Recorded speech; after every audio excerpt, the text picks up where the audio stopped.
L'anormal s'impose en norme. Le sens n'est plus sens. L'intelligence décriée et la médiocrité célébrée. Brisons cette inversion des valeurs. Bienvenue chez les grandes gueules de Radio Espace Guinée, en ondes depuis plus de 7 ans en Guinée. Allez-y Moussa. Je pense donc qu'au-delà de tout, ce qui me frappe, c'est que l'ancien comité, quand même il faut avoir l'honnêteté de le dire, c'était un comité qui avait pris tout le monde. Hein, les étalagistes de Madina étaient présents. Attendez, mais c'est pas vrai, Moussa. Qu'est-ce que tu racontes? Tout le monde y était. Bah oui, c'est vrai. Une sorte de... Tu as vu la composition de laquelle comité? En même temps, cette fois-ci, on a pris un peu de recul. Je vous explique. On a pris un peu de recul. Il faut faire la différence. Je fais la différence entre le comité de pilotage et les commissions. Nous ne parlons pas des commissions pour le moment, mais plutôt Moussa. Nous ne parlons pas des commissions pour le moment. Voilà. Il faut attendre la composition des commissions. Nous parlons du comité de pilotage du COCAN. Si le comité de pilotage du COCAN a subi un changement, il n'y avait pas tout le monde là-bas. Écoute, si ça a subi un changement, je pense que c'est quand même normal que les commissions... Mais bien sûr, les commissions... Alors, ces commissions... Les cadres vont être complètement rabattus. Exactement, donc soit le dégraissage, mais en même temps que tout ce nombre pléthorique soit revu, parce que sincèrement, avec un tel nombre, on ne peut pas faire un grand travail. Maintenant... sur le cas Amadou Diaby, moi j'estime qu'on ne peut pas en vouloir à Amadou Diaby. Quelqu'un qui est peut-être épris de justice, qui a lutté pour que lumière soit faite sur la gestion des fonds alloués à la FEGUFOOT, et donc la justice a pris le dossier en main. Je pense que s'il ne veut pas que les petits arrangements entre copains mettent la justice à côté, je pense que c'est son droit. Et moi, je le soutiens dans ce sens-là. Parce qu'au-delà de tout, ce qu'il faut viser, c'est de ne pas créer un mauvais précédent. Si on trouve quel désarrangement pour que Amadou Diaby puisse avoir une porte de sortie, qu'il revienne au sein de la FEGUFOOT, il va falloir en faire autant pour monsieur Supervé. Il va falloir en faire autant pour les autres aussi. Supervé aussi, c'est le grand absent aussi.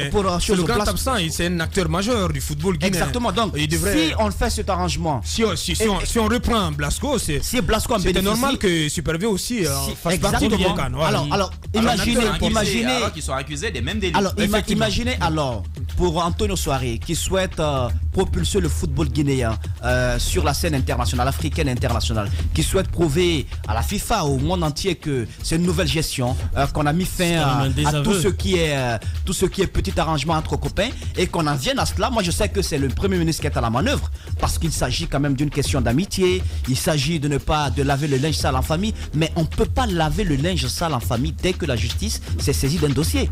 Je pense qu'il faut quand même mettre à côté ces arrangements et penser à l'image de la nation. Si ne s'était pas porté au devant de la scène nationale, si la justice ne s'en était pas saisie, je pense qu'on aurait pu trouver une solution. Mais pour l'heure, la FIFA, je pense que c'est pas bien pour l'image du pays d'aller à cela. En même temps, moi j'aimerais quand même attirer leur attention, ceux qui connaissent le monde du football, il ne faudrait pas qu'on puisse avoir une grosse honte en 2025. Parce que je vous dis, encore une fois, il ne s'agit pas de meubler, il ne s'agit pas de prendre un décret ou un arrêté. Il s'agit quand même de se mettre au travail. Et je pense que dans notre pays, et vous l'avez toujours su, c'est le politique, ce sont les questions politiques qui ont le dernier mot face à des questions mineures telles que les questions liées au football. Donc si politiquement ça ne va pas, oubliez cette CAN 2025. Bien, allez-y Tamba. Alors, on a déjà relevé le simplisme dans la démarche du ministre, du Premier ministre, avec même de l'illégalité. De l'illégalité aussi. Cet arrêté qui vient tout remettre en cause d'un décret présidentiel. Moi, je veux faire observer deux choses. La première, c'est que avec le premier COCAN, au moins, on avait la garantie qu'il y avait la volonté politique du président de la République derrière. En prenant un décret, il engage l'institution qu'il incarne, et donc il crée un comité, je ne dis pas plus fort, mais j'ai envie de dire avec un peu plus de prestige. Sauf que ça n'a rien changé. Oui, mais Abakar, je veux justement aller à cela. Je veux donc dire que on quitte donc ce prestige du décret et l'on verse dans celui s'il en est bien sûr, de l'arrêté, je pense que ce n'est pas un bon message pour quelqu'un qui veut, pour un pays qui veut organiser la Coupe d'Afrique des Nations en 2025. Ça, c'est le premier regard que je fais. Le deuxième, d'ailleurs, j'en aurai 3. Le deuxième, c'est que ça n'a pas tourné du tout. Ça n'a pas tourné du tout. Pourquoi est-ce que ça n'a pas tourné?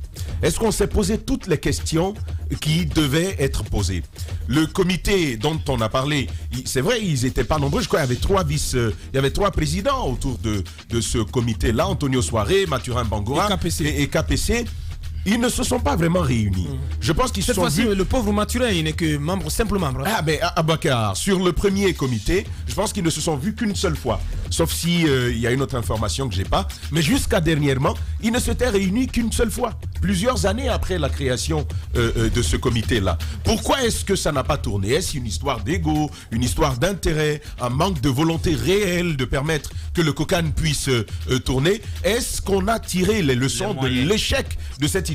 Si c'est les moyens également, est-ce que cette fois-ci on est parti pour fournir les moyens qu'il faut? Là, c'est une question qui demeure. Et la dernière chose que je veux dire, je vous l'ai dit depuis le départ, j'avais dit 2, j'en ai rajouté une, Père Roby.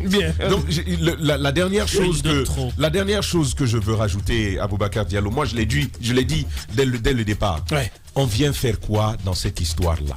Ouais. On n'y est pas encore. Vous n'y avez jamais cru. On n'y est pas encore. Vous savez, mon regard, il est bien simple. C'est bien de rêver, mais rêvasser, c'est une autre situation. Je pense qu'on est dedans, en plein. On a quel moyen pour ça? On a quelle volonté pour ça? On a quelle organisation pour ça? Aussi, Tamba, que rêver ensemble, c'est le début de la réalité. C'est lui. Au-delà des belles formules, ensemble, notre pays rêve. Au-delà des belles formules, Boubacar Diallo, il y a le minimum qu'on a pu observer au quotidien dans notre pays. Il y a des choses que la Guinée, que cet État n'a pas été capable de donner aux Guinéens. Et c'est une canne, c'est-à-dire que tu n'as pas réussi à tuer une souris qui bouffe tes diplômes dans ta maison, et puis tu vas t'en prendre à un agouti, quoi. C'est ce qu'on est en train de faire dans ce pays-là. Il faut dire à l'État guinéen, donnez généreusement. Donnez ça à un autre pays. Concentrez-vous sur le quotidien. Le Sénégal donnez de l'eau. Oui, le Sénégal. Donnez-lui, voilà. C'est un pays frère. Ça peut même renforcer nos liens d'amitié. Mais intéressons-nous à l'eau, à l'électricité. Intéressons-nous au quotidien. Quand même. Oui, mais c'est une opportunité aussi pour faire drainer. Combien d'opportunités? Le développement quand même. On a eu combien d'opportunités qu'on n'a pas gérées? On a eu combien d'opportunités qu'on n'a pas gérées? La CAN, c'est une opportunité transversale. Ça va justement pousser. Même Ebola était une belle opportunité. C'est ce que le président de la République a dit. Après Ebola, quelle est la structure qu'on a pu Tamba soulève des questions très intéressantes, des questions très éminentes sur lesquelles on doit réfléchir. L'organisation d'une CAN, en plus en solo. Le Gabon a co-organisé la CAN, je sais pas, à l'époque c'était avec d'autres pays. On parle du chiffre de plus de 700 millions de dollars pour la co-organisation. Alors nous on est dans un pays complètement vierge. Aucune infrastructure n'est encore mise en place. C'est vrai, l'organisation d'une CAN, ça demande beaucoup d'infrastructures, au-delà des hôtels, des stades, la route, il faut les adductions d'eau à l'intérieur du pays, il faut créer des villages touristiques, il faut vraiment des aéroports, etc. Est-ce qu'on peut les faire en moins de 6 ans? C'est la question qu'on se pose. Est-ce qu'on peut les faire en moins de 6 ans? Est-ce qu'on est préparé quand on sait que la chose est déjà très mal engagée? Parce que imaginez-vous que la mise en place simplement d'un comité pose déjà des questions. Des questions qui doivent être réglées, des questions d'ego, des questions de personnes sont déjà en train d'être mises en place. Des gens qui sont censés monter techniquement l'organisation de ce comité-là sont déjà en train de se dire « Ah mais lui, je ne le veux pas ici, moi je démissionne parce que tel autre vient. » Donc ouais, c'est un débat qui va déjà prendre un certain nombre de temps, qui va bouffer dans les 6 ans que nous avons pour mettre en place toutes les infrastructures. Sans parler des crises politiques en vue. Sans parler des crises politiques en vue, c'est vraiment une question qu'on doit se poser. Je pense qu'il faut nous éviter la honte du Cameroun. Nous, on a 6 ans pour le faire. Il faut qu'on soit honnête avec nous. Si on n'est pas capable de le faire maintenant, il y a d'autres pays à côté qui peuvent bien le faire, qui sont très avancés en ce domaine. Vous êtes au pays des dadis. Tout homme qui fera profession de rechercher la vérité et de la dire sera toujours odieux à celui qui exercera l'autorité. Condorcet. Bienvenue chez les GG sur Radio Espace Guinée.